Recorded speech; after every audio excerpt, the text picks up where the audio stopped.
Welcome. I'm Fabiola Baughman with Shaman and Giant Tree. Today we're going to talk about the Munay-Ki rites. We have a special guest today. We have Lexi with her pet snake, Ezio. Hi Lexi. How long ago did you get Ezio? I got Ezio about 3 years ago. Okay. What made you get a pet snake? I always thought they're really interesting. It was just a little hesitation because they live 40 years. Wow. People are just scared of them, but they're really nice. About 2 years ago, I became acquainted with Munay-Ki rites. The Munay-Ki rites is a series of rites that were kind of packaged together by an archaeologist from the United States. And he studied the rites of the shamans in Peru, specifically the Quero people. So he asked the shamans if they could share this information with the world, and the shamans agreed. So I wanted to share with you one of the rites, which is the harmony rite, and part of that rite is the serpent archetype.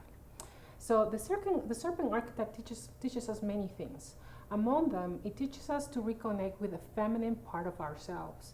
So if you may remember in the story of Adam and Eve, the snake lived in the tree of wisdom and knowledge, and convinced Eve into eating from the fruit of that tree. And of course, that story has it's not considered a good thing, a good choice for her, because he got him kicked out of the Garden of Eden, right? But in reality, of course, God wants us to have wisdom and knowledge. But that story relates to a time in the planet where there was a race of reptilian beings that wanted to pass their knowledge to humanity, and they chose the woman as the right person to pass on that knowledge. By giving birth and raising children, they can teach wisdom to the next generations. So the archetype of the snakes teaches us about our femininity. Women and men have that feminine energy, and it's important that we embrace that part of us in order to just have that softness to our personality, to have that nurturing to our personality. The archetype of the snake is given to the base of the spine, basically to the first chakra, which is at the bottom of the spine. And it gives us the opportunity to shed our skin. Ezio sheds his skin about how many times a year? About 12 times a year. Yeah, so very, very often, right? So imagine if you were able to shed your sorrows, if you were able to shed your traumas, if you're able to forgive and forget. That's what the archetype of the snake teaches us about, right? I remember the first time that I meditated with a snake. It was very transformational. It was implanted in my first chakra, and then I could feel it crawling through my other chakras, and it specifically worked in my heart. And for about 2-3 days, I worked through a lot of resentments that I had in my heart, and I was able to heal myself and move forward. The first thing we're going to do is we're going to call the spirits of the south, because that is the direction where the snake or the serpent spirit resides. And we're going to do this by using Palo Santo. If you guys are familiar with Palo Santo actually means holy stick. So what we're doing right now is just trying to purify our environment, right? So in order that we can welcome the spirit of the south, and the spirits are from the Munay-Ki, that are, the spirits of the mountains and the saints and so many other spirits. And at the same time, what we're going to do is we're going to raise, imagine at the top of your head, the color gold. If you may think of pictures that you might have seen in churches like Mother Mary, Jesus Christ, even the Bodhisattvas in the Buddhist religion, you see a golden halo. And that has to do with divinity, spirituality. And when we raise our vibration, we imagine that gold color our head, we are raising our vibration, we're raising the vibration of the room, and only good things can come to us. So this is very, very important for this moment. So we raise our vibration to gold, we welcome the spirit of the serpent from the south, and we call our supreme being too, whoever that supreme being is for you. So go ahead and close your eyes, and place your hands right above your first chakra. And just breathe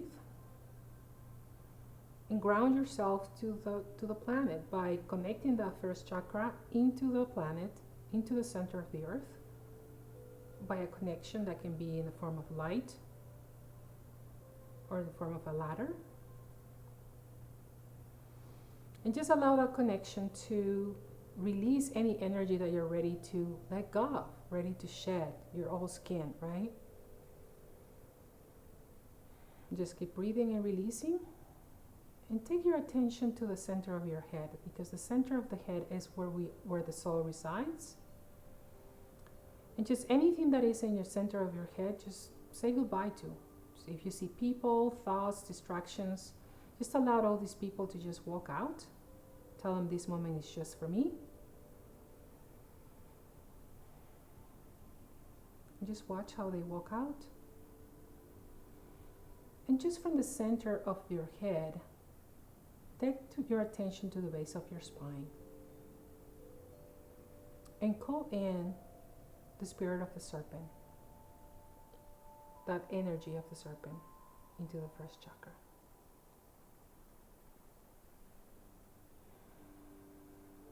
And just watch from the center of your head, what is that the serpent is ready to share with you? Have you perhaps suffered trauma in the last few years? Have you perhaps had a hard time letting go of your old skin? Have you had a hard time adapting or changing? Let the snake teach you about letting go, about shedding your skin. Take a deep breath. Very good. From the center of your head, imagine a big gold sun above your head, and let it come down onto your body, renewing your energy, filling you up with that energy of the sun that is so unique and so pure, and sort of giving you a blessing too. Very good. When you're ready, you can open up your eyes.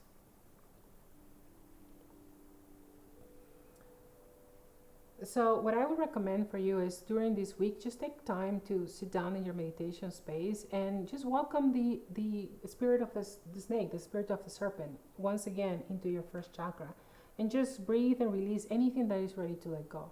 Remember, the snake lets go of its skin, and why can't we let go of our own traumas and our own, the things that we're hanging on so tight.